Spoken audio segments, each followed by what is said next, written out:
just thought it was a pretty cool story. Yeah. I got one thing to say, though, which is, don't you remember Jurassic Park and Jeff Goldblum saying nature will find a way? And maybe that is true.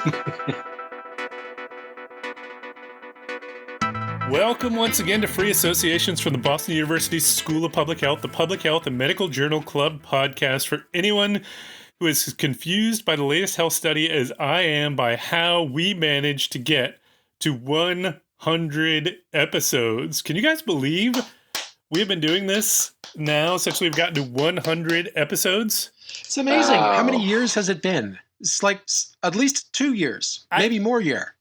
I believe I was 18 when we started this podcast.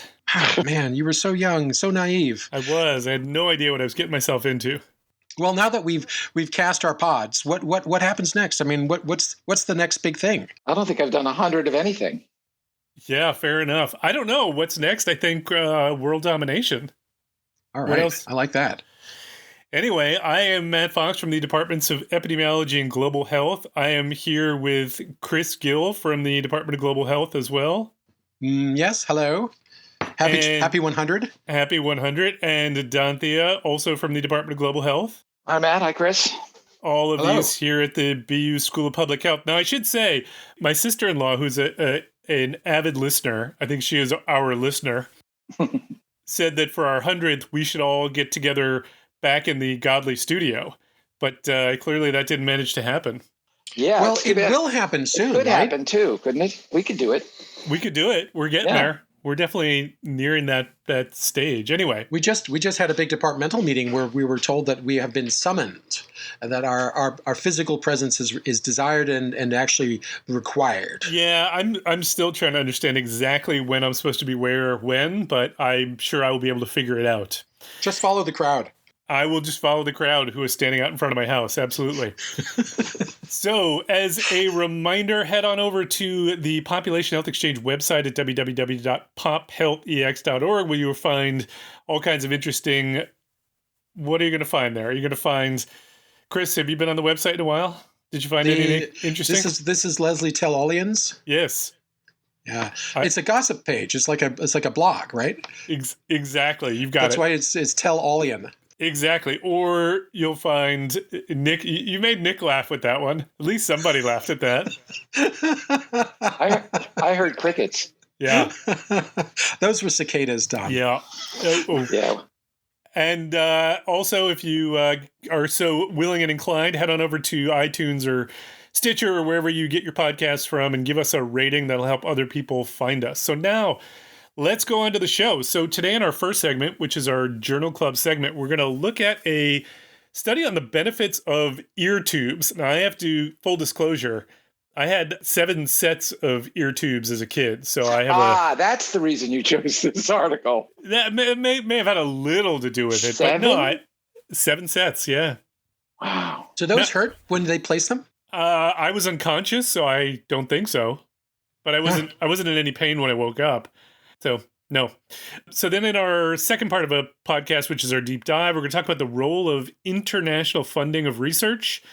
And then in our third segment, which is our amazing and amusing, we will get into some of the things that make us laugh out loud, or as the segment implies, some of the things that blew us away. So let's get into segment 1. So the article we're going to look at looked at the effectiveness of ear tubes for kids with ear infections, published in the New England Journal of Medicine, and it was entitled Tympanostomy Tubes or Medical Management for Recurrent Acute Otitis Media, so ear infections. It was by first author Alejandro Hoberman of the Departments of Pediatrics and Otolaryngology at the University of Pittsburgh School of Medicine over there in the fine state of Pennsylvania. Let me give you a few headlines on this one. So, Eureka Alert said, no lasting benefit to tubes over antibiotics for childhood ear infections. Medscape says ear tubes no better than antibiotics for otitis media. And drugs.com says tympanostomy tube placement no better for recurrent otitis media. I have to say, I heard about this on 2 different local news stations. So this one did get a bit more play than what I found online. But Don, can you talk us through what they did in this study? Sure, Matt. So I think it's important for our listeners to know that acute otitis media is an infection of the middle ear, and it's actually a fairly common illness. Matt, you've experienced it personally. I haven't. I don't know whether you have, Chris, but there's about 600,000 episodes per year, mostly in children, and in children usually less than a year of age, but that's 600,000 in children who are under the age of 15. So there's a substantial morbidity, and it can result in a lot of pain, a lot of morbidity. It can cause eardrum perforation. It can cause loss of hearing. Mm-hmm. And a lot of times kids can have more than multiple episodes of recurrent otitis media, which is really what they were looking at in this particular study. And having been through an infectious disease fellowship and a career of infectious disease, acute otitis media has always been sort of controversial in terms of how to go about treating it, especially in those cases where there aren't a lot of episodes in a row. And in fact, in some areas, like I believe, Chris, correct me if I'm wrong, but in Scandinavia, there are countries where they don't treat acute otitis media until there are some serious sequelae. So the management has been controversial. So these authors, citing the fact that there have not been a whole lot of prior studies, and the prior studies that were done were not of the highest quality and were plagued with small sample size, or they were done prior to the advent of really effective vaccines to prevent the bacteria colonization that causes the acute otitis media, that they would set about to try to do a definitive study comparing medical management, which is essentially antibiotics, and tube placement for children that have had several episodes already of acute otitis media. And maybe we should just mention, or maybe Don, you could explain what is the rationale for tube placement. Like what was it trying to accomplish? Yeah. So anytime there's an infection in a closed space, antibiotics are sort of mild to moderately effective. And really the most effective thing, like an abscess, is to drain the material, the infected material, or the pus, which is really just a collection of white blood cells, out of that closed space. And that's really the most important thing. So if you have a pocket of pus between your lung and your rib cage, we'll put a tube in so that pus can drain out. And the antibiotics are sort of an adjunct, but that really is the mainstay of therapy. So the thinking here is, let's put a small incision in the eardrum and stick a little tube in there, which goes into the middle ear, that confined area, so that tube can allow the collection of white cells and bacteria or pus drain out. And that's really the primary therapy. And then the antibiotics are sort of an adjunct to that. So this group was trying to set it up and try to figure out which was better. So to do that, they enrolled children at several studies in Pittsburgh, DC, and Kentucky. And their intent was to enroll 250 kids who have recurrent otitis media, which they defined as 3 episodes in the prior 6 months or 4 episodes in the prior 12 months. So based on medical records, but also parental report of that particular history, in addition to the presence of an objective sign of current or immediately prior acute otitis media, they use those as the inclusion criteria for this study, and they randomized them into one of 2 groups. They had to screen about 1,300 kids to get the 250 kids. And so when they show the consort figure in this article, there's a tremendous amount of fall off for a whole host of different reasons. So it sort of immediately raises the question of whether this is a somewhat select population. Mm-hmm. Nonetheless, what they did was that they assigned 129 children to receive tube placement and 121 children to receive antibiotics. And then the objectives were looked for over the course of the next 24 months. And the primary outcome was the number of acute otitis media episodes in that 24-month follow-up period. And then they held a whole bunch of secondary outcomes, including the percentage of children with treatment failure, the time to the first episode, the frequency of attacks of acute otitis media, and a number of other ones.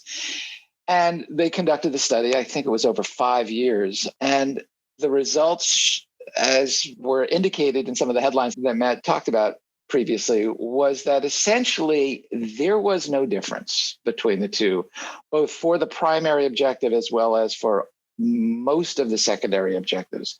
The trouble was, in my mind, that there was a tremendous amount of crossover, i.e., there were a lot of children in the medical management group who ended up getting tube placement, in part because the parents insisted on it or for other reasons, and vice versa. There were 13 children who were assigned tube placement who did not get it because the parents didn't want that. And conversely, there were about 54 out of 121 children who were assigned antibiotics who subsequently ended up getting tube placement. So the analysis really censors those children at that point, and the primary analysis that they present is an intention to treat analysis where they showed no difference between these two groups. And even when they did the per protocol analysis, analyzing the groups to which the children were actually in based on this crossover, and they censored those endpoints, they still found that there really was no difference between the two. So, my read is that it's probably a better study than studies have been done previously. I'm not thoroughly convinced that it was a clean enough study or there was enough power to really to show this, that there is equivalence between these two groups definitively. Yeah, Chris is vigorously nodding his head. So, Chris, jump in. You seem like you agree with Don's take on this. Yeah, and actually, I was sort of waiting to hear, the volcano fox explode. Oh yeah, because this paper is definitely worshiping at the Temple of Pete. It is. So I had the same feeling for you. I mean, I thought the crossover issue was was perhaps predictable, but was definitely undermined their ability to come up with a clean answer. But the main one is that throughout the paper they basically show that the tympanostomy recipients, for almost every one of their outcomes, I think there were a couple exceptions, but nearly every one of them trended towards being somewhat better than medical management. It was not a huge difference, but there was a consistent difference. And then to sort of conclude that because we don't hit the canonical value of less than 0.05, therefore they're equivalent. I was like, wait a minute. We know that is breaking a couple rules here. Aren't they really just saying that the trial was underpowered, and they were unable to show a difference? Now, you could say that the difference is not a big difference, and if people are expecting that tympanostomy tubes are like, a huge, hugely effective intervention against recurrent otitis media, they would be disabused of that. But I don't think that many people thought that, because kids who have tympanostomy tubes have all sorts of problems. It's rarely a definitive solution, as is the case of Professor Fox, who had to have 6 of them placed, apparently. 7. So there you go. I mean, that's not definitive, right?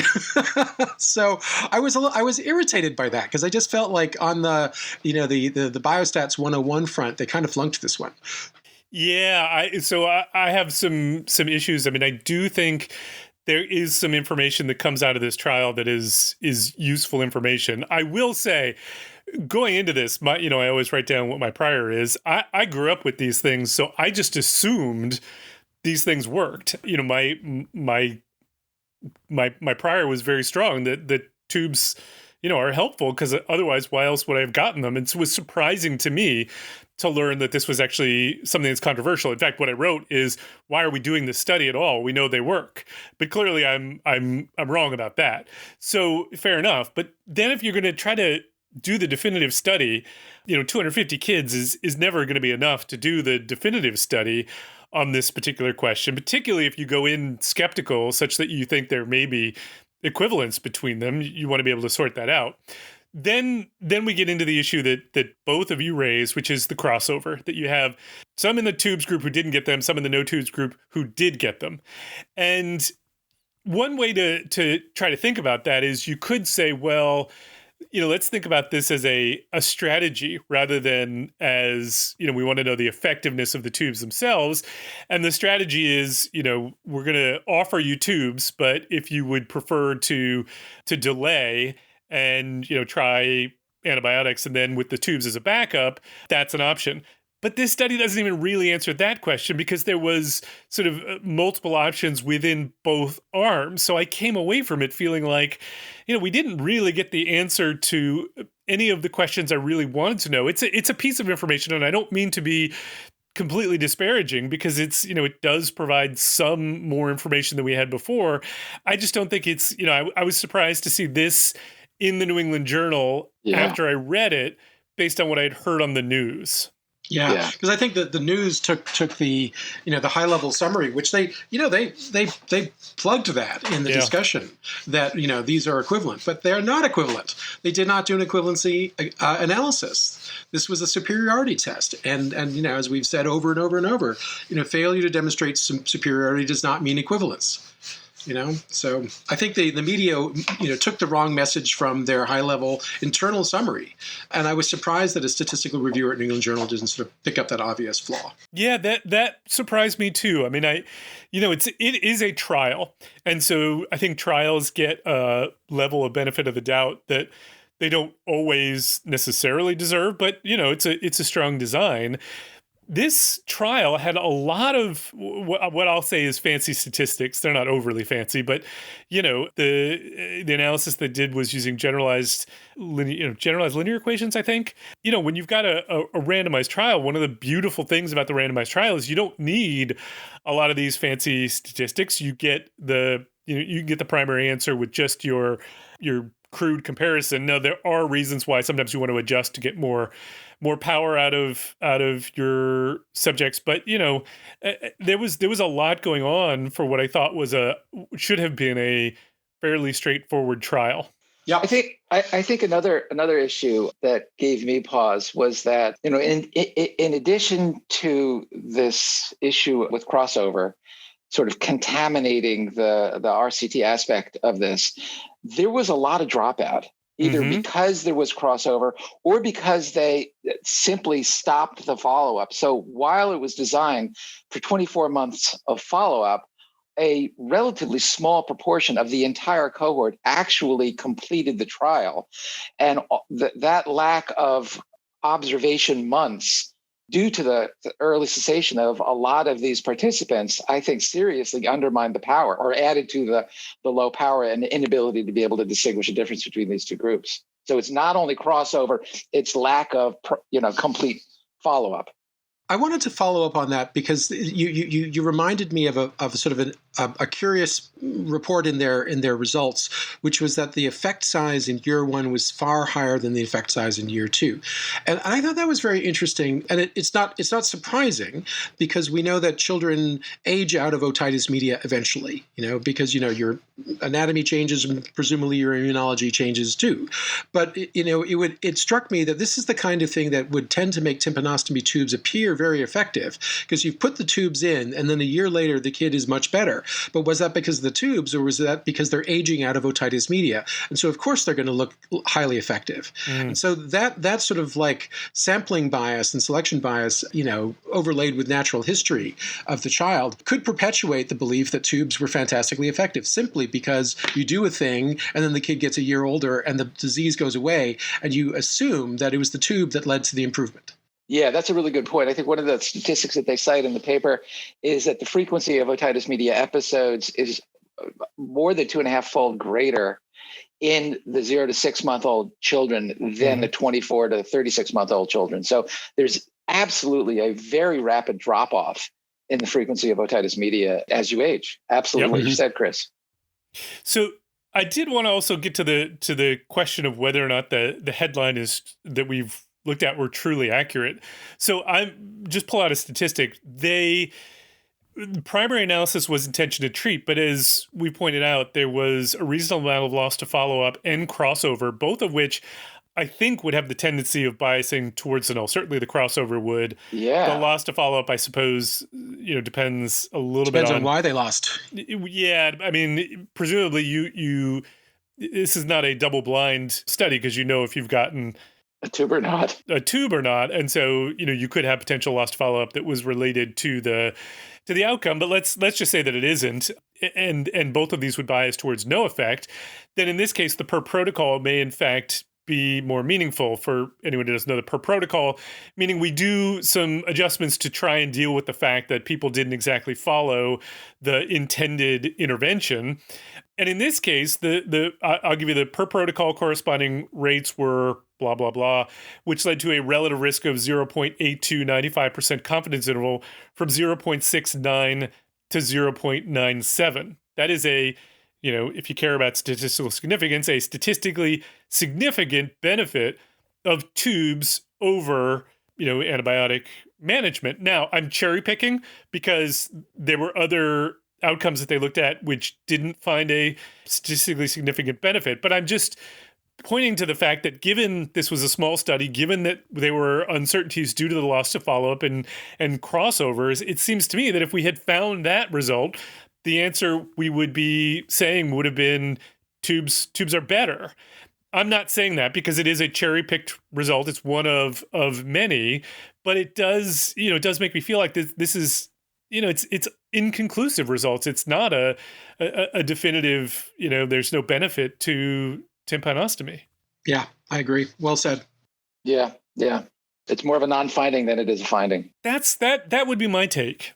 Can I just comment on one of the things that made me roll my eyes a little bit? Because one of maybe the single most definitive finding that was that kids who had tubes had more otorrhea, and I was like, well, of course. That's the point of the tubes. Yeah, of course. Explain what otorrhea is. Otorrhea means stuff draining out of your ear, but that's precisely the point of the tube. Unless it's plugged, that's what it has to do. So, all right, a couple of things before we move on here. Can you guys you have the paper in front of you? Yeah. Go to the abstract and pretend you have not read this study. Just looking at the abstract, how many people were in this study? How many kids were randomized? Yeah, it's not million. It's not mentioned. It is not mentioned. How? Yeah, have you ever read a study in the New England Journal of Medicine, a randomized trial, where you don't know the sample size after reading the abstract? Yeah. So again, what's up with the New England Journal on this one? I don't know. This was not a particularly well-designed or executed study, and the reporting of it was dodgy. I mean, all of this, it seems like the copy editors, even if they said that we live in a world where there's very little evidence about the comparative efficacy of tubes versus medical management, and this is a terribly important question, so we're going to accept a flawed study. You'd still think that someone say add the N, to the abstract. It just kind of surprised me.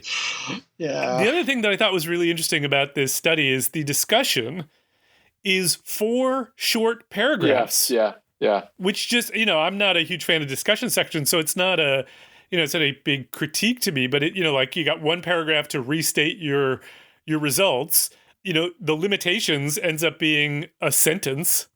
And they don't compare it to any of the prior work. Yeah. So I'm looking at it now. There are no in-text citations in the entire discussion. It's a little strange. Just kind of made me wonder.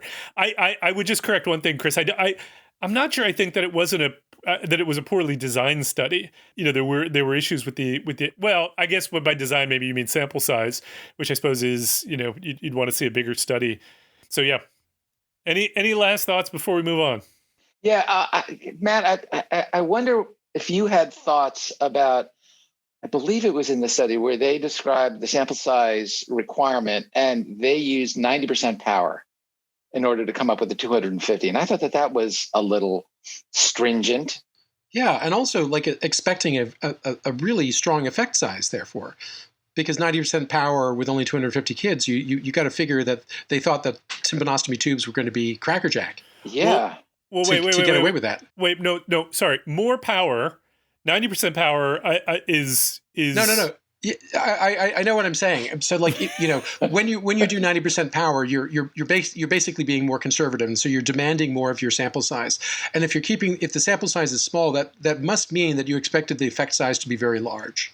Oh, I'm not sure I totally agree with the first statement, but I do agree with the second statement that given, if you got a smaller sample size, with the higher bar of 90%, if you ended up with a smaller sample size, you were probably anticipating a larger effect. Yeah, I buy You that explained logic. that better than I did. Yeah, Yes, that's what I'm. I buy that logic. Yeah, I guess do they tell us what the so Don, to answer your question, I mean 90% is fairly standard for trials, but I take Chris's point that I don't know what the effect size they were powering this. They said based on. 33%. 33%? Reduced rate of episodes was their expected effect size. Huh. 90% power to detect that would be with 250. So one thing to keep in mind is their outcome, and I think my guess is this was probably intentional, given that they were going to do a smaller trial. Their outcome wasn't a proportion like we often see in trials, because you're going to have a larger sample size often with that. Their outcome was rate of episodes per year. So it's a continuous measure, I believe, right? They express it as 1.48 plus or minus 0.08. So you've got a fairly narrow standard error around a mean, a little bit easier to detect a difference there, I think. And I suspect that's part of why they chose that as their outcome, as opposed to just some standard measure of, do the kids have a repeat ear infection or something like that? Mm-hmm. I'm curious because I don't know the field, but wouldn't improved hearing also be one of the benefits of tubes potentially? Probably, but I think it is fairly difficult. Well, Don would know this better. That I think in young children it's relatively tricky to figure out to measure hearing loss. But I don't know that well. Don, we're trying to do that in the Zix study. Yeah. What do you know about this? No, we're doing that on newborns, and it's not really a matter of eliciting the child's ability to necessarily have complete hearing. It's sort of more of a reactive tympanic membrane responsiveness that we're measuring at day 6 in a child. So I for older kids and hearing testing, I really don't know what the standard would be and what the prevalence of hearing loss as a sequelae of recurrent otitis media is. We know it exists, but I just don't know how frequent it is. Maybe we have to do a follow-up with Julie Hurley afterwards and learn a little bit more about this. Okay. Sounds good. All right, let's move on to our second segment, where we're going to talk about the role of international funders of research. And, we are, the three of us, all work in global health. So I think this one is of particular interest to us. This was motivated by a paper that Chris found in Nature Medicine. It was by first author Ngozi Irandu, entitled Open Letter to International Funders of Science and Development in Africa. And, I won't go through the whole letter, but they talk a little bit about a large announcement of a very large grant by the I believe it was PATH for the President's Malaria Initiative. That's the U.S. government funding stream, which funded was to fund a consortium of 7 institutions in the U.S., U.K., and Australia to support African countries in improved use of data for decision-making in malaria control and elimination. And as the authors point out, not one African institution was named in the press release. And then they go on to talk about the fact that, over the past year, particularly with COVID going on, there have been calls from various public health entities for equality and inclusion. So you would think that this would also extend to, initiatives intended to support Africa, particularly with a long history of problematic funding, in the past. And so they were writing this letter to funders, essentially an open letter, to call for more of a shared mission, more of inclusion of African institutions. We all work with partners in sub-Saharan Africa where there are amazing scientific institutes that have, extensive experience working on many of the issues that we are, trying to work on. They talk specifically in this one about KEMRI, the Kenya, I'm going to get it wrong because I'm doing it off the top, but the Kenya Medical Research Institute, which has been well supported by the Wellcome Trust in looking at malaria over the years. So there are a lot of institutions in Africa and throughout the world who have strong capabilities and are obviously deeply embedded in the communities in which they're working. So I suppose the question to start with is, Chris, I'll start with you because you brought this one up. What was it that interested you about this particular call that made you want to talk about it? Sure. So, I just finished, we just finished up our semester, and I had the great pleasure of teaching the Global Health 7 in 760 course, which is Foundations of Global Health, with our colleague Jen Beard. And recurrently through the semester, we talked about the decolonization of global health and how global health has sort of had really kind of a very checkered is even too charitable, but sort of exploitative history. One thinks about the major centers for public global health research, the Liverpool School, the London School, the Antwerp School, et cetera, and even the Pasteur Institute, and one thinks about these as in the current day, in terms of all the fantastic science that they generate, which is certainly true, but they were not initially created as institutes of science. They were tools of colonialism. It was figuring out, how do we allow our colonists who are administering these countries that we have taken over, how do we stop them from dying of tropical diseases? So that was the motive, rather than how do we help the people in the countries that we have colonized. It was really, how do we help the colonizers survive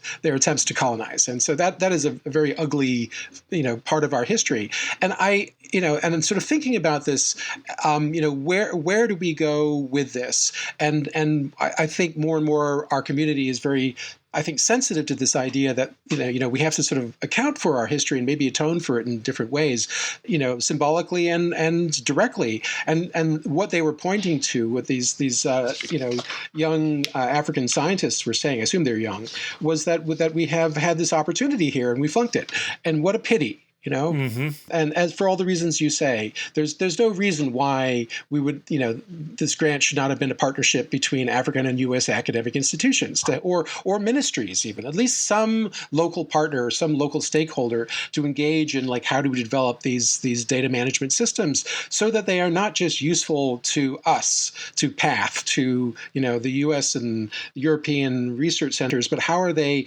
useful to the countries in which we are working? And they didn't, and it just struck me as so sad that opportunity had yet been missed. Yeah, I would agree with you, Chris. That was the reaction that I had as well. We think a lot about this in the grants that we apply for. Most of my work is in South Africa, which the expertise there is, they know more about many of the things that we're working on than we do. We often can provide some statistical or epidemiologic expertise that they may not have, although often they have that as well. It's just sort of lacking in volume.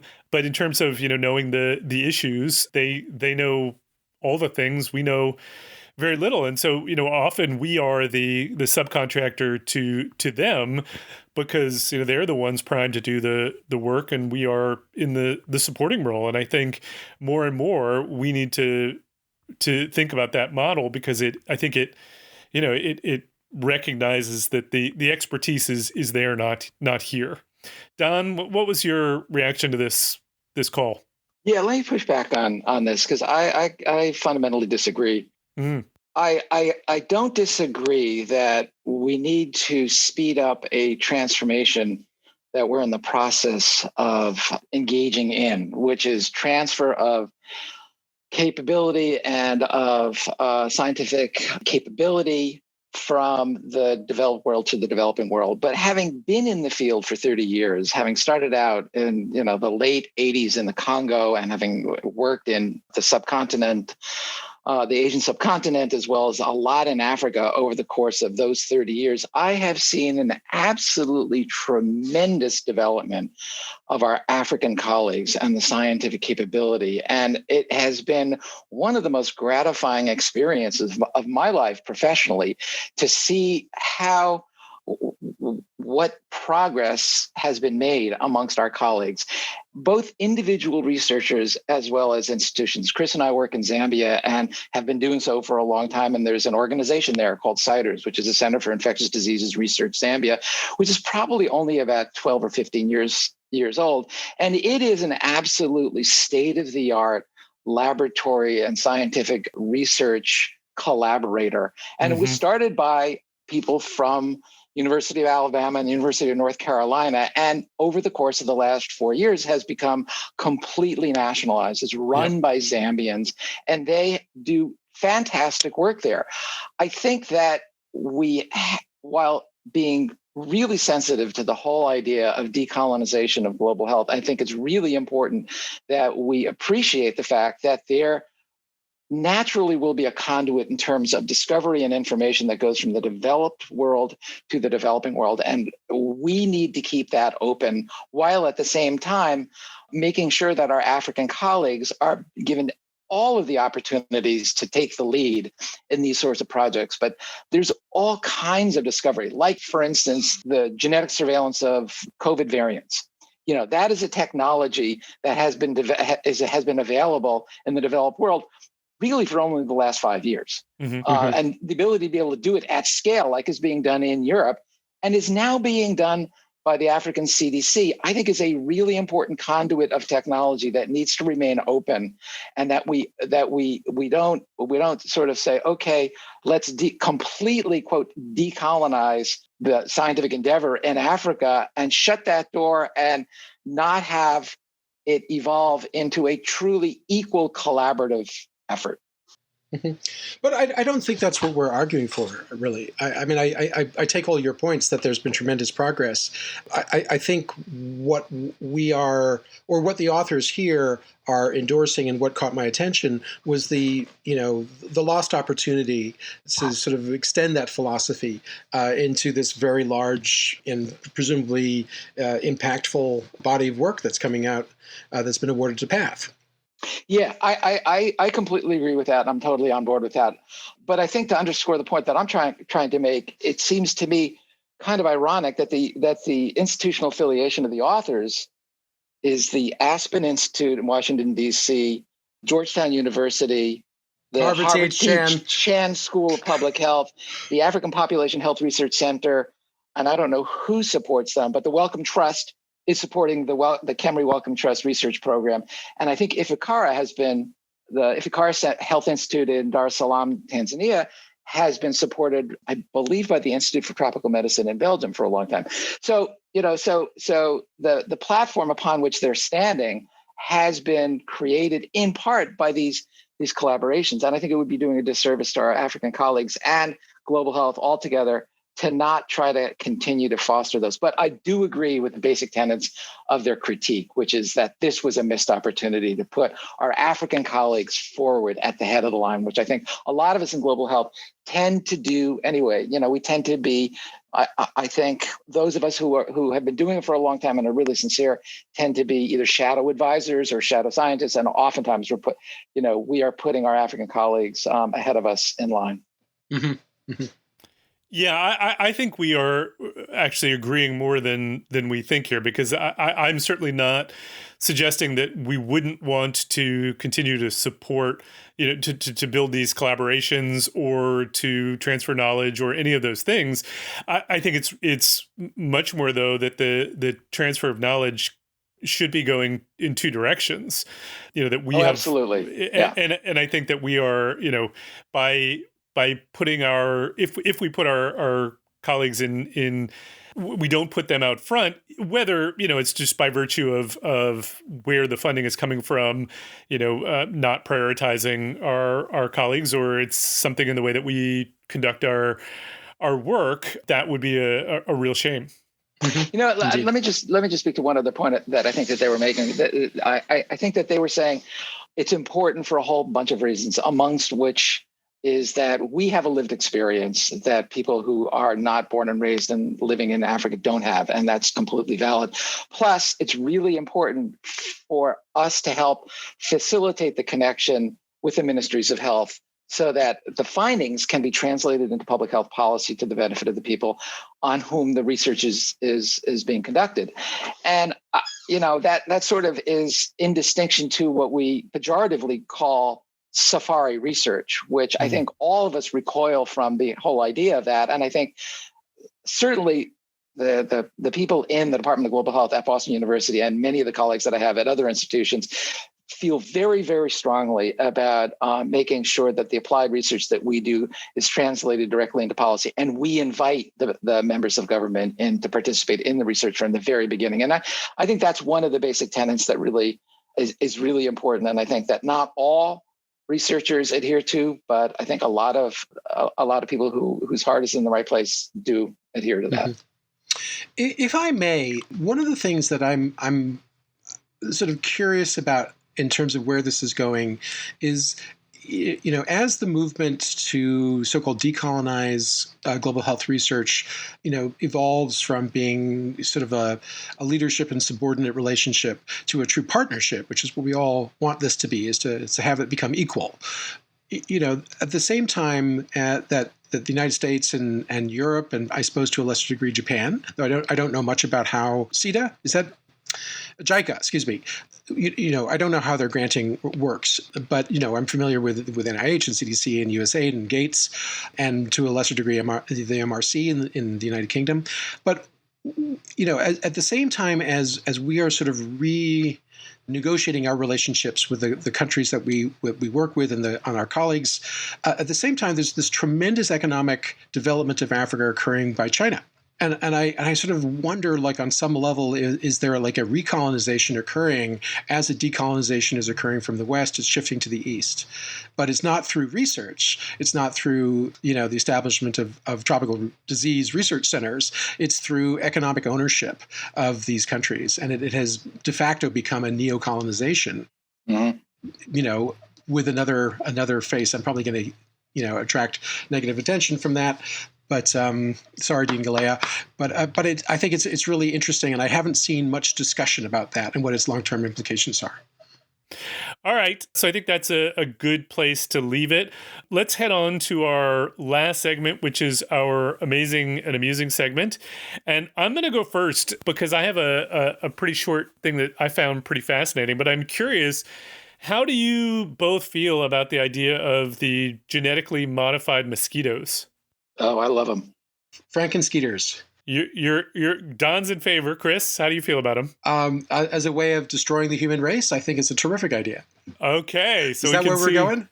No, this was just so genetically modified mosquitoes has been something that I remember learning about when I took one of my was doing my master's back in the 2000, 2001, being talked about and worked on as a way to potentially reduce the mosquito population or to reduce particular kinds of mosquitoes that are particularly implicated in disease spread. And it was always talked about in relation to malaria.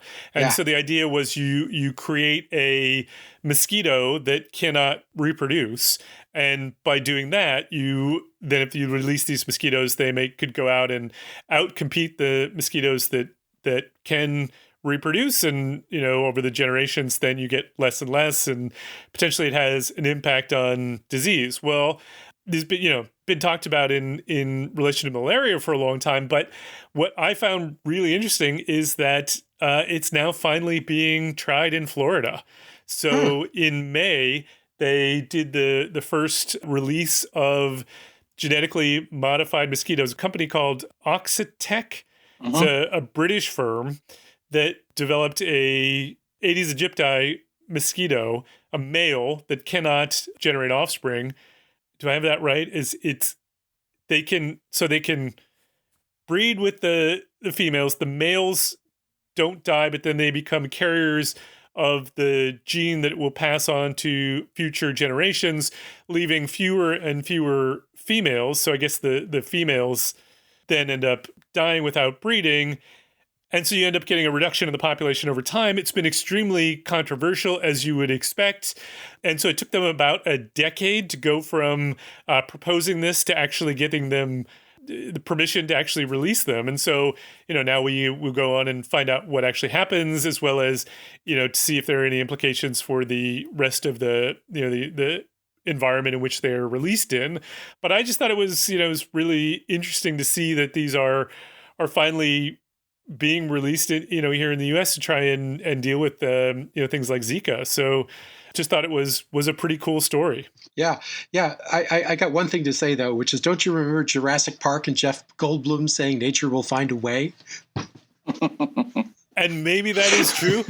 So, by the way, one of the things I thought was really interesting, they say that to monitor the progress of this trial, they're going to use these capture devices to trap mosquitoes, and then measure how far the male mosquitoes, the ones that have been released, how far they've traveled outside of the boxes that they're released in, how long they live, and how effectively they squelch the wild female mosquito population.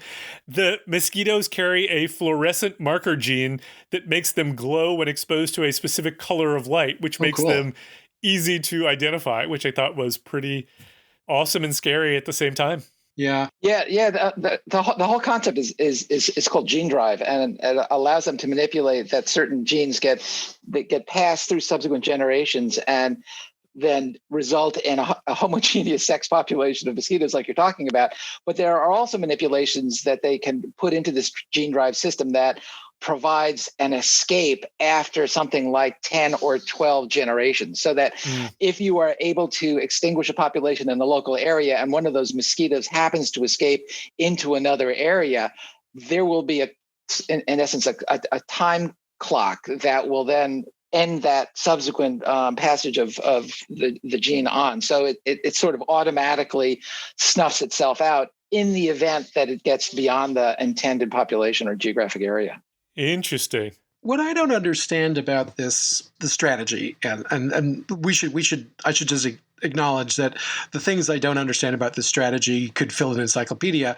I don't understand the entomology. I don't understand the molecular biology. I don't understand the population ecology. I don't understand much about this. But what I do know is that mosquitoes have got a really good track record of evolving like crazy to hang in there, and there are a heck of a lot of them, so that their genetic plasticity as a population is enormous. I mean, think about the history of insecticide use and how every chemical we throw at them eventually, and actually generally quite quickly, they find a way around that.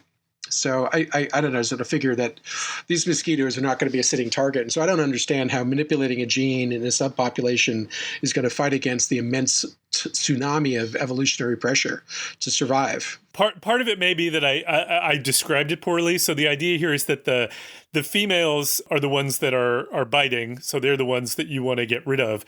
The males have a gene which they can pass on. That was the part I think I misspoke about. Gene that can pass on, which causes the females to die in the larval stage. So the females are just simply not born. That's what happens. So you just get it just get fewer and fewer females over time. Chris continues to look skeptical. Well, again, I say, this sounds like a way of trying to reduce the population of mosquitoes, of course. And I have to imagine that the mosquitoes their evolutionary eagerness is going to resist certainly this attempt to be eradicated. Could be. I would love to have my skepticism disproven here, but I'm deeply skeptical that this is going to work. Enough. And I want to take a peek in that encyclopedia of non-knowledge of yours, Chris. Yeah, me too. It's getting bigger and bigger and bigger every day. All right, Chris, enough mosquitoes. What do you got for us? So I wanted to take advantage of last weekend, which was Memorial Day weekend, as the unofficial start of summer, to talk about a topic that is of incredible importance to us all, which is the origin of watermelons. Okay. Yep, so there was a story in the New York Times that pointed me towards this article in PNAS about the genetic origins of the modern cultivated watermelon, which was really interesting and charming. And the New York Times article came with a charming photograph of a group of lemurs eating watermelons and looking super pleased with themselves. It had nothing to do with anything, of course, because the whole article itself hinges on the origins of the watermelon. The modern watermelon is something that grew up in Sudan, and I don't think there are a lot of lemurs in Sudan, but it made for a charming photograph at any rate. Mm-hmm. So, a couple of years ago, Don, you and I went to the Ig Nobel Awards, and there was this segment where they talk about, they say something very complicated in scientificese, and then it's translated into something very simple. And one of them was like, humans think robots sound dumb when they talk. And it was sort of like this, because the beginning of this article, and I'll just read the caption to you, because PNAS is a very techie journal. It says, wild relatives or progenitors of crops are important resources for breeding and for understanding domestication, identifying them. However, it is difficult because of extinction, hybridization, and the challenge of distinguishing them from feral forms. Here we use collection-based systematics, iconography, and resequenced accessions of Citrullus lanatus and other species of Citrullus to search for the potential progenitor of the domesticated watermelon. Oof. And you could just like substitute that for that. We did an experiment to find out where watermelons came from. And so, and so it turns out that this is actually kind of a fascinating question, because in that caption, that segment, they talk about the iconography. And in that section of the paper, the iconography they're referring to is ancient paintings from the walls of the tomb of the pharaoh Khnum-Hotep from 4,450 BC, and on the wall is a painting of a table laden with delicious fruits, one of which is clearly a watermelon. It's like this big oblong thing with green stripes down the middle, and so they're like, it's in a pharaoh's tomb, so obviously the ancient Egyptians were eating watermelons, 8,000 years ago. So it's a pretty good bet that watermelons, like the modern watermelon, must have originated somewhere near Egypt. And that is relevant because there have been all these theories about whether it's North Africa, South Africa, East Africa, Southern Africa, or where. But back in the 1930s, there was a leading theory that it was a South African watermelon that was the progenitor. But then they did some complicated genetic sequencing, and they found that melon has no genetic linkage to the modern watermelon whatsoever. But what they did find is that there's this sort of fruit called the Kordofan watermelon found in South Darfur, which looks like, for all the world, the painting of the melon that was on the pharaoh's tomb. And it's a bitter melon. And the thing about this melon is that it tastes horrible. It has white flesh, not pink flesh. It is bitter, and it is not sweet. And so it is maybe slightly even poisonous. And so you would definitely not want to eat these things. But that was their leading candidate because it looked so much like this. And so they did a complicated genetic sequencing analysis of all these melons from around Africa. And they proved in a very complicated way that I can't really give justice to, that it was indeed the Kordofan melon that was the progenitor of the modern watermelon. But the really fascinating part of this is the answer to three questions, which is, why are modern watermelons red, not white? Why are they not bitter, like the Kordofan melon? And why are they sweet, unlike the Kordofan melon? And there's a specific genetic answer to each one of them. So the red comes from the accumulation of a pigment called lycopene. Lycopene, which is a precursor to carotene. And the modern watermelon lacks an enzyme that converts lycopene into carotene. And so it stops at the lycopene stage and is therefore pink. Good to know. Why is it not bitter? Because there is a gene called cucurbitacin, I'm probably pronouncing it wrong, which tastes terrible, but the modern watermelon has a faulty cucurbitacin gene and therefore is not bitter. And then the last one is that the sweetness comes from a sucrose synthase enzyme, which has been upregulated through selection over the millennia to create more sugar. And that is why the modern watermelon is pink, sweet, and not bitter. And there you go. And I just thought that was so important to know. And to heck with the lemurs. Why did they need to do this study, Chris? Everybody knows all of those things. Everybody knows that. Wow, that is some next level information there. It was a fantastic bit of science. That is a really deep dive on the watermelon. There you That's go. what we call extraneous information. Yeah. Things you definitely don't need to know, but have always wondered about. Always possibly. wondered. Yep. All right, Don, what do you got? So I wanted to sort of put a pitch in for the cicada. Oh, cool. I know that the cicada is something that there are certain parts of the country that are talking about it incessantly, and other parts of the country that are not talking about it at all. And most of the people that I speak to about this whole phenomenon, the periodical cicada, which we are in parts of our country in the midst of, people are either absolutely repulsed by the idea of cicadas or completely fascinated by the idea of the cicadas. And I am one of the latter. And I, over the course of the last month and a half, have made 3 4-hour trips from Boston down to northern New Jersey, which is the northernmost extent of the Brood 10 cicada outbreak. And I don't think I was in an area where the cicadas were prominent 17 years ago.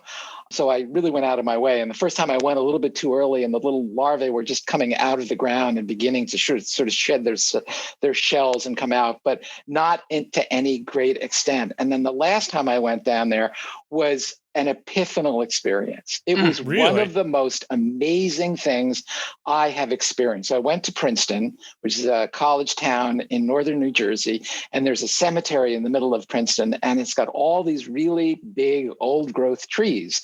And because the cicadas come out of the ground, climb up the trunk, shed their shell, and then go up into the tree and make this thunderous sound and mate, and then they drop their eggs at the base of the tree, and then they die.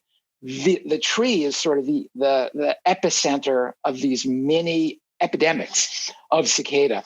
And you walk along, and these trees are thrumming. I mean, it is so loud, it's measured in high levels of decibels.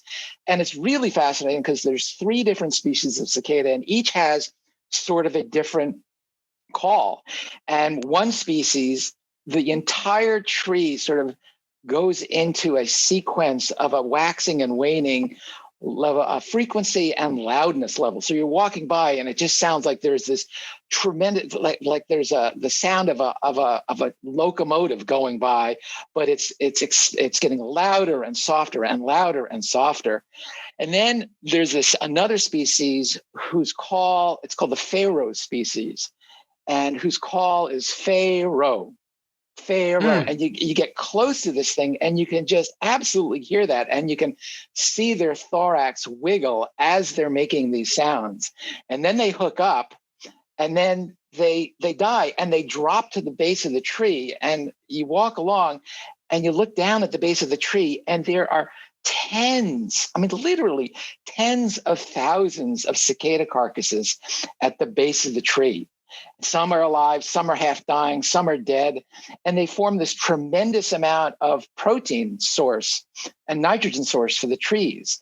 And their evolutionary advantage is that they come out in such great numbers that it's called satiety method. So they come out in such great numbers that they absolutely overwhelm the predators. So while you're walking along and you're listening to this, you're also seeing sort of chipmunks and squirrels kind of lolling about all fat. And it's like the barbecue at the 4th of July, right? Yeah, the buffet. Yeah, it really is. And so then the question is, what happens to the normal predators that they keep in control, like the tent caterpillars and stuff. It's an absolutely amazing experience that if anybody has an opportunity to experience it, they really, really should. It's just the other really cool thing about it is that there's several broods, and each brood has a different periodicity. So the brood 10 has 17 years. There's another brood that is 13 years, and a third brood that I believe is 7 years. And it's notable that their periodicity are prime numbers. I was going to say, what's up with that? Yeah. And nobody knows. The speculation is that keeps them out of any kind of regular sequencing with the population of the predators. Math. Here it is. Yeah, here it is. Math and math in so the cool. words. Don, you said that there were several species of cicadas there. Does that mean that there are different species of cicada that are aligned on the 17-year cycle? Yes. Wow. Yes. This brood 10 has 3 separate species. That's incredible. So it really does argue for the math argument. Yeah. That is so cool. That's fascinating. Wow. I'm envious. Good for you. Yeah, I have to say I was down in Maryland for the Memorial Day weekend, and I did not see any of them, so I missed out. There's 1 week left. There was a cold spell. There was a cold spell over Memorial Day weekend, and interestingly, because it got so cold that all of the cicadas went silent. Huh. So it's like somebody flipped a switch, it went off, and now because we have a heat wave back, they're back. But they're all going to be gone in another week. I saw a fascinating segment on a news clip of all the people down in cicada land who were calling into the local police departments complaining about all the fire alarms that were going off. But it was the cicadas. Yeah, it is fascinating. Yeah. All right. Well, that is the end of our program. If you got any feedback on this or any other episode, or you want to have a study or a topic you want us to take on, you could tweet us at @PopHealthEX, or you can tweet me at @ProfMattFox, or Don at @DThea1, or Chris at ID.Gill, or you can find us on the Population Health Exchange website at www.pophealthex.org. We want to thank Leslie Talali, an Assistant Dean of Lifelong Learning at the BU School of Public Health, for supporting the podcast, and Nick Guler for sound and editing. Thanks for joining us, and we hope you have enjoyed it and will download our next episode.